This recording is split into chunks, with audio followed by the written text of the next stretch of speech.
آتے ہوں گے, ابھی آئیں گے, وہ آئیں گے, آتے ہوں گے, ابھی آئیں گے, یہی سوچ کے ہم نے محفل کو سجا رکھا ہے.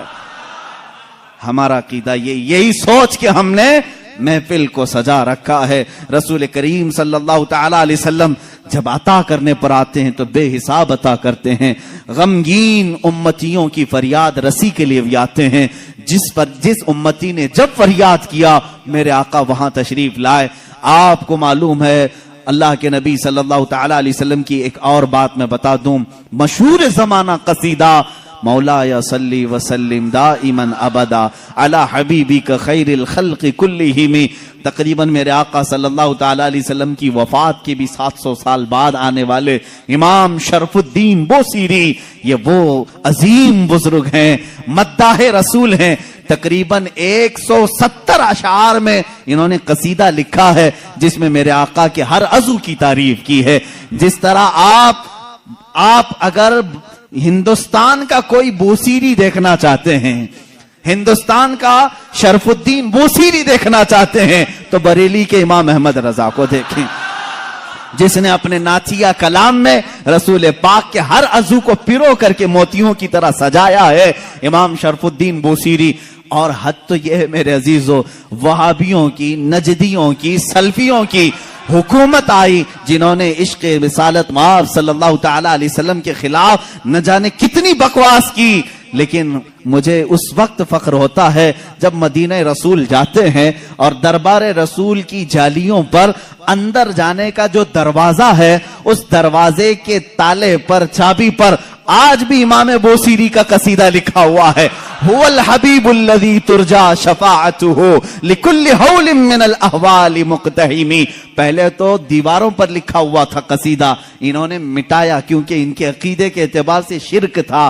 700 سال پہلے آنے والے امام بوصیری نے جب پکار کر کے یہ کہا تھا یا کرم الخلق مالی من الوذ به سواک عند حلول الحادث العممی, اے مخلوق میں سب سے اکرم رسول, تکلیفوں میں میرے پاس تمہارے سوا ہے کون, مصیبتوں میں آپ کے علاوہ میرے پاس کون ہے جس کی بارگاہ میں فریاد کروں تو میری فریاد کو پہنچے گا. اے رسول تمہارے علاوہ کون ہے. وَلَن يَضِيقَ رَسُولَ اللَّهِ جَاهُكَ بِي اِذَا الْكَرِيمُ تَجَلَّى بِاسْمِ مُنْتَقِمِ. امام بوصیری نے یہ قصیدہ کب لکھا تھا اس کی تاریخ میں ہے. آپ جوان عالم دین, عاشق رسول, لیکن اچانک لقوے نے حملہ کر دیا, فالج کا اثر آ گیا. جب فالج آ جائے تو معلوم ہے جسم بیکار ہو جاتا ہے, بستر پر رہے. لقوے کے اثر سے ایسا کہ دوستوں نے دوستی چھوڑ دی, لوگ تو دور ہوتے ہی ہیں, بیماروں کے علاوہ گھر والوں کے علاوہ کون رہے. یہ بیماری لمبی ہو گئی, ہاتھ پیر اٹھتے نہیں تھے, سوتے سوتے جسم کے اندر بھی طرح طرح کی تبدیلیاں آنے لگی. ایک زمانہ ہو گیا ایسے بیماروں کے جب آنسو نکلتے ہیں تو سیدھے مدینے پہنچ جاتے ہیں, جن کا دنیا میں کوئی طبیب بھی نہیں, جن کا دنیا میں کوئی غم کی داستان سننے والا نہیں, جن کی دنیا میں کوئی بولی سننے والا نہیں.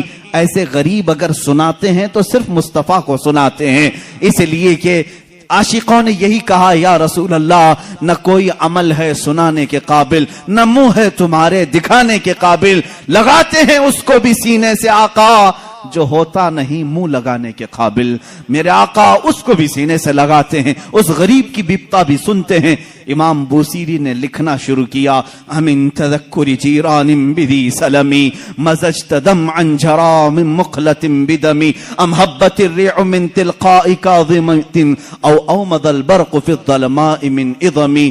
یہ قصیدہ لکھتے لکھتے لکھتے لکھتے آنسوؤں کی لڑیاں اتنی کہ بستر نم ہو گیا, آنکھیں لگ گئیں, بیداری کے عالم میں لکھ رہے تھے, آنکھیں لگ گئی, نیند آ گئی.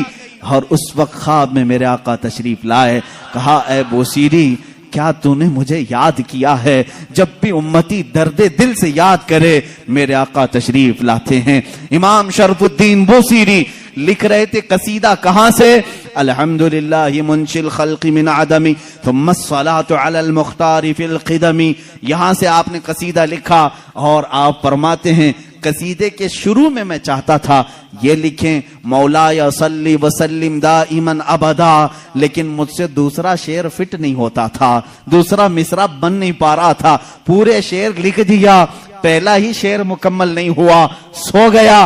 خواب میں میرے آقا نے فرمایا بوسیری جو ہماری شان میں لکھے ہو ذرا سناؤ، ذرا سناؤ۔ امام بوسیری سنانے لگے، ایک ہی شعر پر اٹکتے رہے، مولا صلی وسلم دائماً ابدا، مولا صلی وسلم دائماً ابدا۔ آگے کا آقا نہیں آ رہا ہے، میرے آقا نے فرمایا بوسیری اس آگے والا مصرع میری طرف سے رکھ لو، علی حبیبی کا خیر الخلق کلہم، دنیا کا یہ قصیدہ ہے امام شرف الدین بوسیری کا، جس کا پہلا شعر ان کی طرف سے ہے، دوسرا شعر مصطفیٰ جان رحمت کی طرف سے ہے۔ قصیدہ سنایا تو سنایا، میرے آقا صلی اللہ تعالی علیہ وسلم نے انعام کے طور پر اپنی پہنی ہوئی چادر انہیں دے دیا، کہا بوسیری یہ میری طرف سے انعام ہے، اور ان کے جسم پر اپنا ہاتھ پھیرا، کہا اللہ تجھے شفا عطا کرے۔ امام بوسیری کہتے ہیں خواب تو بڑا اچھا تھا، خواب میں کون کیا نہیں دیکھتا ہے۔ صبح ہوئی، لیکن میرے عزیزو جس نے رسول کو دیکھا اس نے حقیقت میں دیکھا۔ اللہ کے نبی فرماتے ہیں فَإِنَّهُ لَا يَتَمَثَّلُ بِيَ الشَّيْطَانِ، اس لیے کہ شیطان میری صورت میں آ ہی نہیں سکتا۔ جس نے رسول کو دیکھا اس نے حقیقت میں دیکھا۔ امام بوسیری فرماتے ہیں صبح اٹھا تو بھینی بھینی خوشبوئیں گھر میں تھی، مہکی مہکی ہوائیں تھی، میں نے سوچا خواب تو خواب ہوتا ہے، لیکن جب میں نے گود میں دیکھا تو رات میں عطا کی ہوئی چادر بھی موجود تھی، وہ چادر بھی موجود تھی، اور اس کے بعد اٹھنے کی کوشش کیا تو میں دیکھ رہا ہوں ہاتھ بھی سلامت، پیر بھی سلامت، جسم بھی سلامت، نہ کوئی لقوہ ہے نہ کوئی فالج ہے۔ یہ رسول پاک کا دربار ہے جس کو امام عشق و محبت اعلی حضرت نے فرمایا میرے کریم سے گر قطرہ کسی نے مانگا، میرے کریم سے گر قطرہ کسی نے مانگا، دریا بہا دیے ہیں دریا بہا دیے ہیں، کون دیتا ہے دینے کو منہ چاہیے، دینے والا ہے سچا۔ میرے عزیزو کسی کی جے وجے کیوں پکاریں، کیا غرض ہم کو، ہمیں کافی ہے سید اپنا نعرہ، مانگیں گے مانگے جائیں گے، منہ مانگی پائیں گے، سرکار میں نہ لا ہے نہ حاجت اگر کی ہے، واہ کیا جود و کرم ہے شہ بتہا تیرا، نہیں سنتا ہی نہیں مانگنے والا تیرا۔ ہمارے پاس جب اتنے سارے اشعار ہیں تو دوسروں کے ہاں در در کی ٹھوکریں کیوں کھائیں، ہم ادھر ادھر کی ٹھوکریں کیوں کھائیں، پھر کے گلی گلی تباہ ٹھوکریں سب کی کھائی کیوں، دل کو جو عقل دے خدا۔ تقریباً اعلیٰ حضرت یاد کیے جائیں گے، صبح قیامت تک سنیوں میں اعلیٰ حضرت کو یاد کیا جائے گا۔ بریلی کے امام نے ہی ہمیں رستہ مدینے کا دکھایا ہے، ہر مصیبت میں مانگو رسول پاک سے، ہر بے کسی کے عالم میں پکارو اسی رسول کو۔ ہرے بریلی کے امام نے ہمیں نمازوں کے بعد سلام میں بھی یہی سکھایا ہے، جب سلام میں پیش کرو تو یوں ہی کہو یا رسول اللہ تم ہو حفیظ و مغیث، کیا ہے وہ دشمن خبیث، کہا ہے یقین کے ساتھ تم ہو حفیظ و مغیث، کیا ہے وہ دشمن خبیث، تم ہو تو پھر خوف کیا، تم پہ کروڑوں درود۔ اعلیٰ حضرت نے ہمیں یہی سکھایا ہے، کس سے مانگنا چاہیے، رسول پاک سے۔ یہاں مانگنا شرک نہیں، جو رسول پاک کے پاس مانگا وہ اللہ سمجھ کر کے نہیں مانگ رہا ہے، بلکہ اللہ والا سمجھ کر مانگ رہا ہے، اللہ کا عطا کرنے والا رسول سمجھ کر کے مانگ رہا ہے۔ ہم تو سلام میں بھی یہی پیش کرتے ہیں میرے آقا صلی اللہ تعالی علیہ وسلم کی بارگاہ میں کہ آقا آپ ہی ہمارا سہارا ہیں، آپ ہی ہمارے بے کسی کے وقت مددگار ہیں۔ آؤ سعادت الدارین کی ایک روایت میں تمہارے سامنے پیش کرتا ہوں، اور میں سمیٹتا ہوں گفتگو کو، کون دیتا ہے دینے کو منہ چاہیے، یہی ہمارا عنوان سخن ہے۔ تقریباً 400 سال کے بعد کی بات ہے، میرے آقا صلی اللہ تعالی علیہ وسلم کے وفات کے 400 سال کے بعد بڑی حکایت، یہ حکایت روح فرسا ہے، بالکل روح کو جھنجھوڑتی ہے، ہماری امیدوں کو اور قریب کرتی ہے بارگاہ مصطفیٰ سے۔ فرماتے ہیں راوی کہ ایک شہر میں ایک ایسا آدمی تھا، مفلس تھا لیکن قرضے لیتا تھا لوگوں سے۔ ایک آدمی سے اس نے قرضہ لیا تھا، اب کھایا پیا ختم ہو گیا، پیسے نہیں تھے، قرضہ مانگنے والے آ گئے۔ قرضوں میں ڈوبے ہوئے لوگ بھی سنو، جس کا کوئی نہیں اس کا میرا آقا ہے۔ وہ شخص قرضے تو لیا تھا لیکن دے نہیں پا رہا تھا. اب جو قرض خواہ آدمی ہے اس نے دھمکیاں دی, نہیں دیا. اس کے بعد اس نے مقدمہ کر دیا قاضی کے پاس, کورٹ میں طلب ہوا. کورٹ میں جانے کے بعد قاضی صاحب نے پوچھا کہ اس کا تیرے اوپر قرضہ ہے؟ کہا ہاں ہے. کب ادا کرے گا؟ کہا دیکھ رہا ہوں. کہاں سے ادا کرے گا؟ ہے ہی نہیں کچھ بھی. قاضی نے کہا کل تک کی تجھے مہلت دیتا ہوں, اگر تو نہیں ادا کیا تو تجھے جیل میں ڈال دوں گا. جا کہیں سے بھی لے کر کیا اور اس کا قرضہ ادا کر. اس نے بہت ریکویسٹ کیا مجھے اور لمبا ٹائم دے, میرے چھوٹے بچے ہیں, بیوی ہیں, کون دیکھے گا. قاضی نے ایک نہیں سنی, دربار سے نکال دیا گیا. ایک دن کا ٹائم, ایسا شخص کہاں جائے, راستے میں روتے ہوئے جا رہا تھا. ایک بزرگ سے ملاقات ہوئی. اس بزرگ نے پوچھا کیوں رو رہے ہو؟ کہا ایسا ایسا معاملہ ہے. کہاں سے لاؤں؟ اس بزرگ نے کہا ایک کام کر, گھر میں جا, جب رات ہو جائے اکیلا بیٹھ, تاجدار مدینہ پر درود بھیج. رسول پاک صلی اللہ علیہ وسلم کو اپنے غم کی داستان سنا, کچھ نہ کچھ تو حل وہاں سے مل ہی جائے گا. لیکن یقین کے ساتھ وہ گیا, ڈوبتے کو تنکے کا سہارا. وہ گھر آیا, شام کو اپنی بیوی بچوں کو جب اس نے سنایا تو سب غمگین تھے. ایک دن کے بعد اگر باپ ان کا جیل میں چلا جائے, اس کا شوہر جیل میں چلا جائے, تو ان کا گھر کیسے چلے. رات کے وقت تنہائی میں بیٹھ کر کے وہ رونے لگا, بہت رویا. صبح کا وقت قریب آ رہا تھا, خواب میں اسے رسول کریم صلی اللہ علیہ وسلم کی زیارت ہوئی. کہاں کہاں میرے آقا کو ڈھونڈو گے. میرے آقا نے سچ فرمایا, ابغونی فی ضعفائکم, تمہارے غریبوں میں, کمزوروں میں مجھے تلاش کرو. رسول پاک نے خود فرمایا تمہارے غریبوں میں میل جاؤں گا. اللہ کے حبیب صلی اللہ علیہ وسلم نے اس سے کہا کیوں روتا ہے, کیوں غم کرتا ہے؟ اس نے کہا قاضی نے مجھے دھمکی دی ہے, کل تک اگر نہیں ادا کروں گا جیل میں ڈال دیا جائے گا. مجھے ابھی قرضے کے لیے اتنے مال کی ضرورت ہے. اللہ کے نبی صلی اللہ تعالی علیہ وسلم ارشاد فرماتے ہیں, اے بندے ایک کام کر, شہر چلا جا. شہر میں جو بادشاہ کا وزیر ہے وہ میرا عاشق ہے, وہ میرا چاہنے والا ہے. اس سے جا کر کہہ دے تجھے جتنی ضرورت ہے وہ تجھے مال دے دے گا, وہ تجھے پیسے دے دے گا. اب یہ غریب آدمی ہے, وزیر کا دربار بڑا دربار. اس نے خواب میں یہ پوچھ بھی لیا, آقا اگر وہ مجھ سے سوال کرے تجھے رسول پاک نے بھیجا ہے تو میں کیا دلیل میں بات کروں گا, دلیل میں کیا چیز پیش کروں گا. حضور پاک نے یہ تک بھی بتا دیا, فرمایا اس کا ایک راز ہے جو میرے علاوہ کوئی نہیں جانتا, میں تجھے بتاتا ہوں, اس سے جا کر کے کہہ دینا. اگر وہ تجھ سے سوال کرے کہ تیرے پاس کیا دلیل ہے تجھے رسول نے بھیجا, تو اتنا ہی کہنا کہ اے وزیر, روزانہ تم سونے سے پہلے, صبح سورج کے نکلنے سے پہلے 1000 بار اپنے نبی پر درود بھیجتے ہو, اور کل کی رات بھول گئے درود نہیں بھیجے, کل کی رات تم نے درود نہیں بھیجا, یہ کہہ دینا اسے. یہ بندہ گیا صبح اٹھ کر کے اس وزیر کے دربار میں, بڑا عالی شان دربار تھا, گیا ملاقات کا ٹائم لے کر اس وزیر سے کہا میں ایسا ایسا غریب آدمی ہوں, مقروض ہوں, مجھے مال کی ضرورت ہے, اللہ کے نبی نے تمہارے پاس بھیجا ہے. وہ غصے میں آیا, کہا فقیروں کی اب یہ عادت ہو گئی کہ مانگنے کے لیے اللہ کے نبی کا نام لینے لگے کہ رسول نے بھیجا. اس نے کہا نہ, میں جھوٹ نہیں کہہ رہا ہوں, مجھے رسول پاک نے یہ بھی بتایا ہے کہ تم روزانہ 1000 بار حضور پر درود بھیجتے ہو. وہ اپنی کرسی سے اچھل آیا اور اس نے کہا یہ بات تو میری بیوی کو تک خبر نہیں ہے, کسی کو نہیں معلوم. کہا کیا کہا رسول پاک نے؟ کہا کہ کل تم بھول گئے تھے, درود نہیں بھیجے.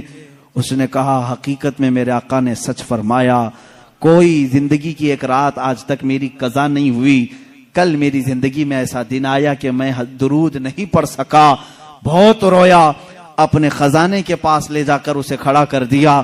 اے غریب آدمی, تجھے جتنے مال کی ضرورت ہے لے جا, بس میرا دل آج سے مطمئن ہوا کہ میرا درود رسول تک پہنچ رہا ہے, میرے آقا کی نظر میں ہے, میں میرے آقا کو منا لوں گا, میں میرے آقا سے صلح کر لوں گا. لیکن تو میرے لیے خوشخبری کا قاصد بن کر آیا ہے, تو میرے لیے خوشی کا پیغام لے کر آیا ہے, تجھے جو چاہے لے جا. اس غریب نے کہا نہ, مجھے جتنی ضرورت ہے اتنا لیتا ہوں. اتنا ہی مال لیا, دوڑا دوڑا خوشی سے آیا. کہاں آیا؟ عدالت میں. قاضی بھی تھے, قاضی سے کہا قاضی صاحب قرض خواہ کو بلاؤ. آج سینہ چوڑا تھا, مال موجود تھا, جس کا حساب ادا کروں گا. قاضی کے پاس وہ قرض خواہ آئے, لیکن محفل جمی تھی. اسی وقت قاضی نے کہا بیٹھ جا, تھوڑا ٹھنڈا ہو جا, سکون لے لے. تھوڑی دیر کے بعد قاضی نے بالکل ہی یہاں الگ ہی معاملہ کر دیا. قاضی نے کہا یہ غریب جس کا قرضہ دینا ہے وہ سب کھڑے ہو جائیں, بتائیں کتنا کتنا قرضہ ہے. سبوں نے کہا اتنا ہے. قاضی نے کہا یہ نہیں, میں اپنی جیب سے ادا کروں گا, میں ادا کروں گا اس کا قرضہ. یہ غریب کھڑا ہوتا ہے, کہتا ہے کل تو جیل کی دھمکی, کل تو آپ بند کرنے کی دھمکی دے رہے تھے, آج میری طرف سے قرضہ ادا کرنے کی بات. قاضی کہتے ہیں کل تک میں تجھے نہیں پہچانتا تھا, کل جب رات گیا مصطفیٰ کریم کی زیارت ہوئی, میرے آقا نے تیری طرف اشارہ کر کے مجھے بتایا کہ اے قاضی تیرے پاس دنیا کی بہت دولت ہے, اس ایک غریب کا قرضہ تو اپنی جیب سے ادا کر, میں کل تجھے جنت کے محلات بدلے میں ادا کروں گا. اے غریب نہ تو مال نہیں دے گا, میں ہلکے میں سودا نہیں کروں گا, مجھے رسول نے بشارت دی ہے, میں تیرا مال اپنی جیب سے ادا کروں گا. جب یہ قاضی کی باتیں سننے لگے سارے قرض خواہ کھڑے ہوئے.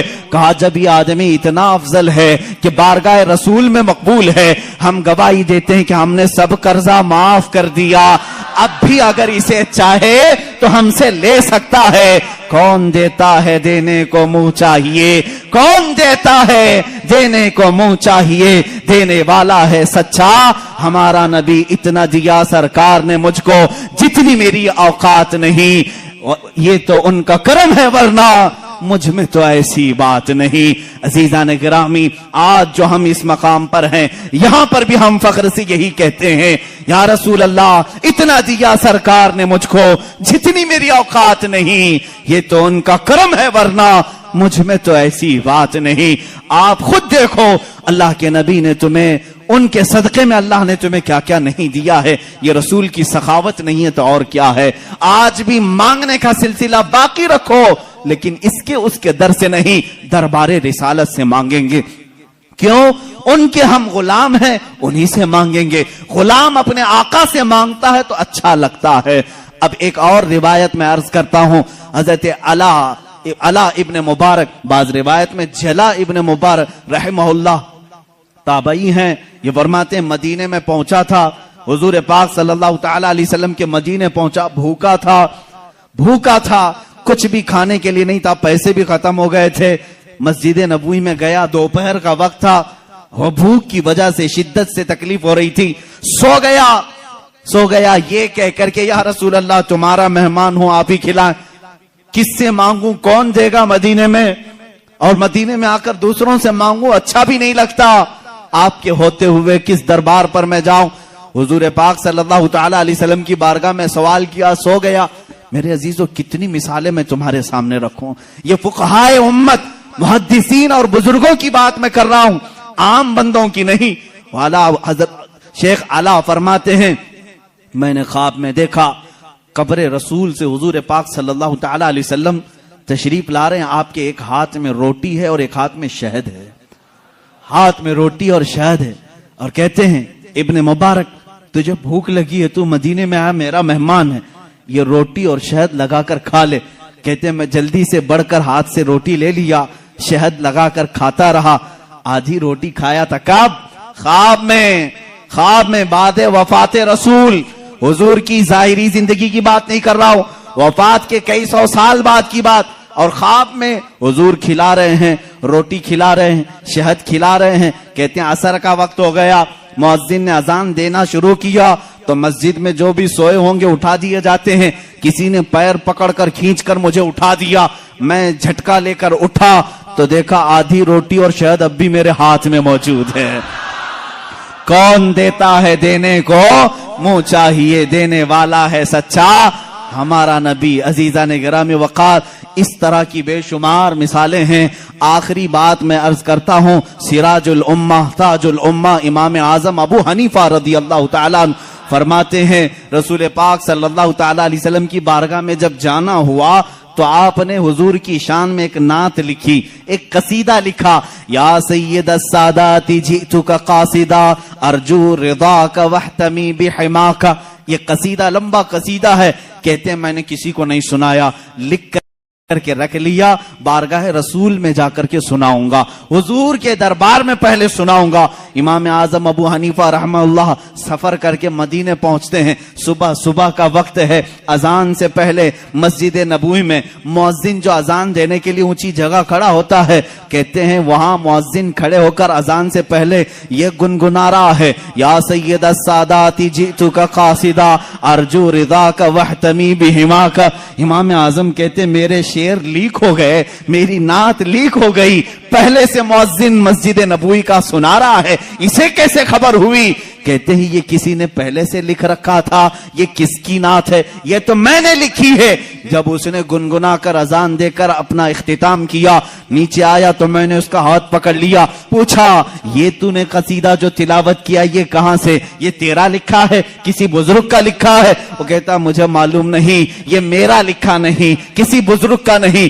کل خواب میں نے مصطفیٰ کریم صلی اللہ علیہ وسلم کو دیکھا، اللہ کے نبی صلی اللہ علیہ وسلم کی محفل سجی تھی، اس محفل میں یہ قصیدہ پڑھا جا رہا تھا کہ رسول فرما رہے تھے کل میرا ایک چاہنے والا آئے گا اور میری قبر پہ یہ سنائے گا۔ میں نے وہ اشعار سن لیے، یاد کیا، وہ میزنا سے آج میں نے تلاوت کی۔ میرے آقا صلی اللہ علیہ وسلم اپنے غلاموں کو کتنا نوازتے ہیں، جو جائے اسے اس کے اعتبار سے نوازتے ہیں، جو جس حیثیت سے جائے حضور نے اس کو اس حیثیت سے نوازا ہے۔ لیکن ایک شان یہ ہے میرے آقا کی، ایک شان ہے، میں اور آپ کسی کو دے دیں تو کیا کہیں گے؟ جا اللہ تیرا بھلا کرے۔ ہاں، بلکہ ہم یہ نہیں کہتے، دینے کے بعد یہ کہتے ہیں میاں دعا کر دینا ہمارے لیے، یہ ہے نا۔ فقیر کو دینے کے بعد آپ کیا کہیں گے؟ فقیر اگر تعریف کرنے لگے کتنے سخی آدمی ہیں آپ، میری مصیبتوں کے وقت کام آ گئے، آپ اتنا کہیں گے بس ٹھیک ہے آپ دعا کر دینا میرے لیے۔ ہماری عادت یہی ہے، دعا کر دینا میرے لیے، اللہ میری مغفرت کر دے، اللہ میری نجات کرے، یہی سب تو کہیں گے۔ لیکن رسول کی شان یہ ہے، آتا ہے فقیروں پہ انہیں پیار کچھ ایسا، خود بھیک دیں اور خود کہیں منگتے کا بھلا ہو۔ حضور جب دیتے تھے یہ نہیں کہتے میرے لیے دعا کر، بلکہ خود اس کے لیے دعا بھی کرتے تھے، جا تجھے اللہ اور نوازے اور نوازے۔ سرکار دو عالم صلی اللہ تعالی علیہ وسلم کی بارگاہ میں شاعر اسلام نے سچ کہا ہے، منگتا تو ہے منگتا کوئی شاہوں میں دکھا دو، جس کو میرے سرکار سے ٹکڑا نہ ملا ہو۔ آتا ہے فقیروں پہ انہیں پیار کچھ ایسا، خود بھیک دیں اور خود کہیں منگتے کا بھلا ہو۔ عزیزان گرامی وقار، آج کی اس دردناک کیفیت میں میں ہمارا ماوا و ملجا، ہمارا مسکن اور ہمارا فریاد رس تمہیں بتانا چاہتا ہوں۔ تم درد درد کی ٹھوکریں آج کھا رہے ہو، مجبور ہو، ذلیل ہو گئے ہو، خار ہو، اس کی وجہ ہے کہ رسول پاک کے دربار میں لو لگانا چھوڑ دیا۔ وہ صحابہ تھے، پیر میں سوجن آ جائے تب بھی کہتے تھے واہ محمد آ، یا محمد آ، اے محمد صلی اللہ علیہ وسلم مدد کے لیے آ جائیں۔ ان کے پیر میں شفا یابی مل جاتی، پیر صحیح ہو جاتا۔ اے امت مصطفیٰ کے غیور نوجوانوں، آج میں تم سے یہ کہنا چاہوں گا، دنیا تمہیں خریدنے کی کوشش کر رہی ہے، چند سکوں میں، چند پیسوں میں، کوئی اتنا دے کر اپنا بنا لے، کوئی کچھ دے کر اپنا بنا لے، لیکن تمہاری شان یہ ہونی چاہیے مجھے جہاں سرکار سے ملتا ہے اتنا کوئی دوسرا دے ہی نہیں سکتا، اور میں بازار مصطفیٰ کا غلام ہوں۔ میرے آقا نے مجھے جو خرید کر کے انمول کیا ہے، میری کوئی دنیا میں قیمت نہیں لگا سکتا۔ اب تمہارے پاس ایک ہی راستہ ہے، ایک ہی ذریعہ ہے۔ بہت ساری عورتیں سوال کرتی ہیں، بہت سارے مرد سوال کرتے ہیں، بچے ہیں، کسی کو کینسر ہے، کسی کو خطرناک بیماری ہے، کوئی قرضوں میں ڈوبا ہوا ہے، کوئی اولاد کے معاملے کو لے کر پریشان ہے، کوئی جائیداد میں، کوئی مقدموں میں، کوئی جیل میں۔ دنیا کی ہر پریشانی کا علاج یہ ہے، بارگاہ مصطفیٰ کی طرف لو لگاؤ، میرے آقا سے سفارش کرو، التجا کرو، ایک بار وہ لب ہلا دیں، میرا رب رحیم و کریم ہے، اپنے نبی کی لاج رکھے گا۔ تمہاری حیثیت نہیں دیکھی جائے گی، تم کتنے نمازی ہو، کتنے زکاتی ہو، کتنے بڑے حاجی ہو، یہ نہیں دیکھا جائے گا، بلکہ مولا یہ دیکھتا ہے میرے حبیب نے اس بندے کی سفارش کی ہے، یہ جیسا بھی ہے تیسا بھی ہے، اسے غموں سے آزاد کر دیا جائے۔ اخیر میں امام اہل سنت فاضل بریلوی رضی اللہ تعالیٰ عنہ کے اسی شعر پر اپنی گفتگو کو ختم کرتا ہوں۔ یا رسول اللہ، تمہارے دربار میں پوری امت کی میری جانب سے یہ التجا ہے، تیرے ٹکڑوں پہ پلیں، غیر کی ٹھوکر پہ نہ ڈال۔ یا رسول اللہ، تیرے ٹکڑوں پہ پلیں، غیر کی ٹھوکر پہ نہ ڈال، جھڑکیاں کھائیں کہاں چھوڑ کے صدقہ تیرا۔ یا رسول اللہ، تو جو چاہے تو میل میرے دل کے دھلیں، تو جو چاہے تو میل میرے دل کے دھلیں، کہ خدا دل نہیں کرتا کبھی میلا تیرا۔